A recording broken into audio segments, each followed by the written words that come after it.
In this video, we're going to talk about the duties and responsibilities of citizenship. Remember that a citizen is a person with certain rights and duties under a government who by birth or by choice owes allegiance to that government. Citizens have rights, and many of them come from the First, Fifth, and 14th Amendments. The First Amendment says that Congress shall make no law respecting an establishment of religion, or prohibiting the free exercise thereof, or abridging the freedom of speech or of the press, or the right of the people peacefully to assemble, and to petition the government for a redress of grievances. In other words, you have freedom of speech, religion, the press, assembly, and petition, according to the Constitution. The Fifth Amendment says no person shall be held to answer for a crime unless on a presentment or indictment of a grand jury, nor be deprived of life, liberty, or property without due process of law, nor shall private property be taken for public use without just compensation. In other words, you have a right to due process. You have rights even if you're accused of a crime. And the government needs to go through that process before any of your rights are taken from you. And then finally, the 14th Amendment, which says that all persons born or naturalized in the United States and subject to the jurisdiction thereof are citizens of the United States and of the state wherein they reside. No state shall deny to any person within its jurisdiction the equal protection of the laws. Before we get into what that means, I want to point out these two vocab words: naturalized, which is when somebody who was not born a citizen of the United States goes through the process to become a citizen, and then jurisdiction, which is the area of land that government has authority over. The 14th Amendment says that it has defined citizenship and equal protection of the laws for all citizens. No matter where you're from, who you are, what state you live in now, you're going to have equal protection. So these are our three amendments that really outline the rights of citizens. On today's video, though, we're going to be getting these notes in your packet. We're going to be looking at them in two different parts. Part one, we'll be looking at the duties of citizenship. And part two, we'll be looking at the responsibilities of citizenship. We're going to start with part one and looking at the duties that citizens have, their civic duties.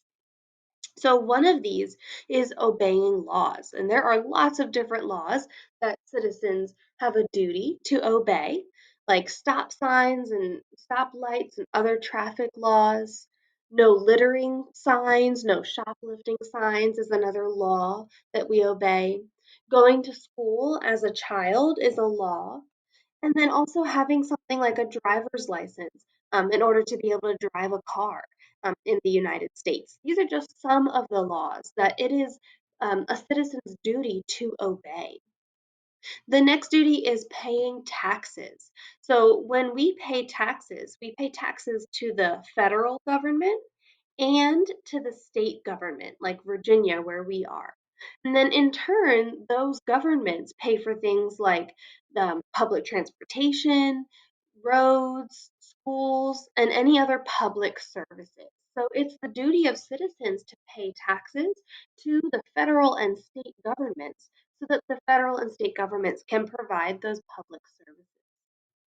The third duty is to serve in the armed forces if you're called. And so here are some of the examples of the military branches or armed forces that you may be called to. And then the fourth one is to serve on a jury if you're called. And here we have a photograph of a jury box. And a jury would be a group of peers that are listening to a trial of somebody who is accused of a crime. And they hear the evidence on both sides and then come together to decide on the guilt or innocence of the person accused. Serving on a jury and having juries is actually part of that Fifth Amendment that we looked at a little bit earlier in the video. So on your notes at this point, we're going to fill in these four boxes. We'll come back to these top two boxes in a moment. But our duties as citizens are to obey laws, pay taxes, serve in the armed forces if you're called, and serve on a jury if you're called. The video is going to pause here. While it's paused, fill in these sections of your notes. So, citizens must fulfill their civic duties, those four things: obeying laws, paying taxes, serving in the military if you're called to, and serving on a jury if you're called to. And citizens who choose not to fulfill these civic duties face legal consequences. So, on that top part of your notes, fill in that for government to be effective, citizens must fulfill their civic duties. Citizens who do not fulfill these civic duties face legal consequences. When the video is paused, fill in your notes. We're going to move on now to part two about the responsibilities of citizenship. Duties and responsibilities are very similar, but they're different from each other in very important ways. So, some of the responsibilities that we have as citizens are to hold elective office, serve in government positions, respect others' rights, participate in political campaigns, register and vote, communicate with government officials, and stay informed. By hold elective office means that you have been elected for it. So notice that these two words have the same root word. An elective office is something that you're elected to. And here are just some of the examples: president and vice president, state and federal senators, state and federal representatives, governors, which is like the executive leader of a state, mayors, which are executive leaders of a city, and some judges are elected.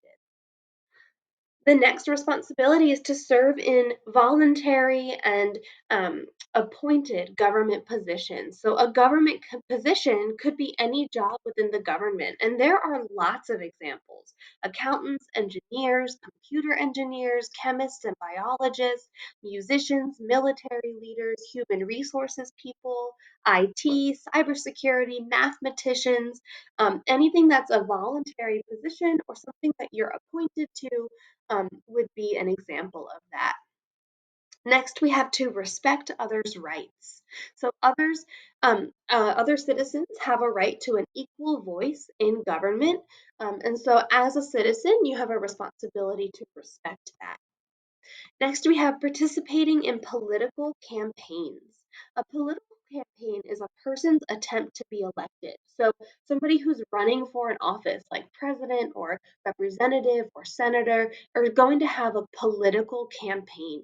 And there are lots of different ways that you can participate. You could volunteer, you could call at a phone bank, you could pass out flyers, you could canvass, donate money, or you could work for the campaign and earn money for it. The next responsibility is to register and vote. So before you can vote, you have to fill out the voter registration form, and there are some requirements that you have to meet. So here is from the Virginia election website. To be eligible to register to vote in Virginia, a person must be a resident of Virginia, meaning that you live there, be a U.S. citizen, be 18 years old, not be registered and plan to vote in another state, not currently declared mentally incompetent by a court of law, and if convicted of a felony, your right to vote must have been restored. So, um, in order to vote, you need to register, and in order to register, these are the requirements that you have to meet. Next, we have communicate with government officials. So, discussing concerns and ideas with your representatives, with your governor, with your mayor, with the president. These are all going to be um, things that you should do when you're communicating with government officials. And the way that you could do that are to call them if they have that option, write an email, write a letter, look on their website. Sometimes they have a form that you can fill out. And then finally, stay informed. There are lots of ways to stay informed. Watch the news, read the news, listen to the radio, talking to the adults in your home or the people in your life are just some of the ways that you can stay informed on current events. So on this section of your notes, we are going to fill in all of the boxes. A basic responsibility of citizenship is to contribute to the common good. Civic responsibilities are fulfilled by choice. They are voluntary. This is what makes responsibilities different from a duty. A civic duty is going to be something that you have to do or there will be consequences. A civic responsibility is something that you can do as a citizen. And those responsibilities are to register and vote, hold elective office, communicate with government officials to influence the government, serve in voluntary appointed government positions, participate in political campaigns, keep informed about current issues, and respect others' right to an equal voice in government. When the video pauses, make sure that this section of your notes is filled in, and once it is, you are done with this video. Thanks for watching.